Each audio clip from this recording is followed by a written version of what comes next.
Halo semuanya, perkenalkan ya, kami dari kelompok 4 yang beranggotakan Rizky Adistiani, Amelia Regita Indrawati, dan juga Nabila Zahra. Prodi Pendidikan Biologi, Fakultas Matematika dan Ilmu Pengetahuan Alam, Universitas Indraprasta PGRI. Di sini, kami akan menjelaskan penyakit kelainan metabolisme berupa penyakit hipotiroid. Apa itu hipotiroid? Hipotiroid adalah kondisi yang terjadi saat kelenjar tiroid tidak menghasilkan cukup hormon tiroid. Tiroid adalah organ kecil yang berbentuk seperti kupu-kupu dan terletak di bagian depan leher, tepat di bawah area jakun. Apa ya peran kelenjar tiroid? Kelenjar tiroid memiliki peran penting dalam memproduksi hormon triodotironin dan juga tetrahidrotironin. Hormon-hormon ini berperan dalam membantu tubuh menggunakan energi, mengendalikan metabolisme, serta mengatur suhu tubuh dan juga detak jantung. Hipotiroid itu penyebabnya apa ya?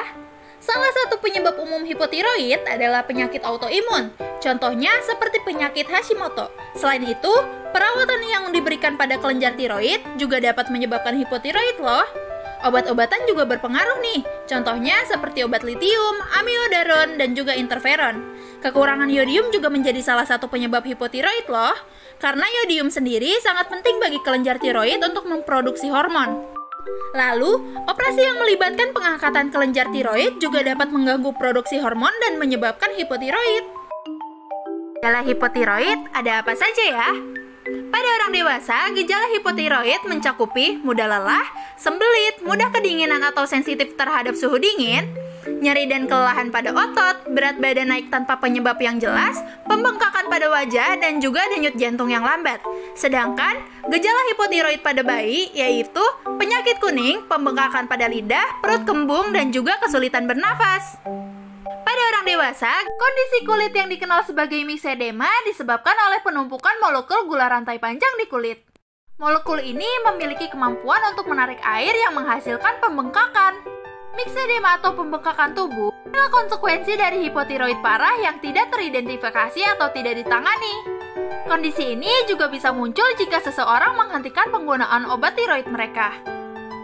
Pada bayi, yaitu bayi dapat mengalami penyakit kuning yang terjadi ketika bilirubin atau sebuah produk limbah dari sel darah merah menumpuk dalam darah mereka. Biasanya, bilirubin ini akan dikeluarkan melalui feses atau urin. Namun, jika ada gangguan pada metabolisme sel darah merah dan fungsi hati, bilirubin dapat menumpuk. Jika jumlah bilirubin melebihi batas normal, warna kulit dan mata bayi dapat berubah menjadi kuning. Mekanisme terjadinya hipotiroid bagaimana sih? Sini, aku jelasin secara singkat ya mekanisme terjadinya hipotiroid. Jadi, hipotalamus akan mensekresikan thyroid releasing hormone atau TRH yang merangsang hipofisis. Hipofisis kemudian mengeluarkan thyroid stimulating hormone atau TSH yang merangsang kelenjar tiroid. Di sini, kelenjar tiroid seharusnya memproduksi hormon tiroid sebagai respon terhadap TSH. Tetapi, pada hipotiroid, kelenjar tiroid gagal memproduksi cukup hormon tiroid. Pembentukan hormon tiroid dipengaruhi oleh mekanisme umpan balik yang melibatkan TSH. Jadi, bila produksi hormon tiroid meningkat, maka produksi TSH menurun. Dan sebaliknya, jika produksi hormon tiroid tidak mencukupi kebutuhan, maka produksi TSH akan meningkat. Pengobatan hipotiroid bagaimana ya? Mengkonsumsi obat hormon tiroid sintetis merupakan terapi paling umum dan efektif untuk mengatasi hipotiroid. Contohnya seperti obat levothyroxine. Hormon sintetis ini akan menambahkan hormon yang tidak diproduksi oleh kelenjar tiroid loh. Alhasil, cara ini membantu memperbaiki level hormon dalam tubuh dan mengurangi gejala-gejala hipotiroid. Penyakit hipotiroid memang bisa menjadi tantangan yang besar bagi kesehatan kita.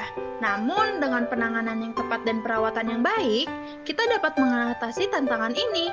Terima kasih telah menonton video ini dan jangan lupa untuk menjaga kesehatan kalian. Sampai jumpa!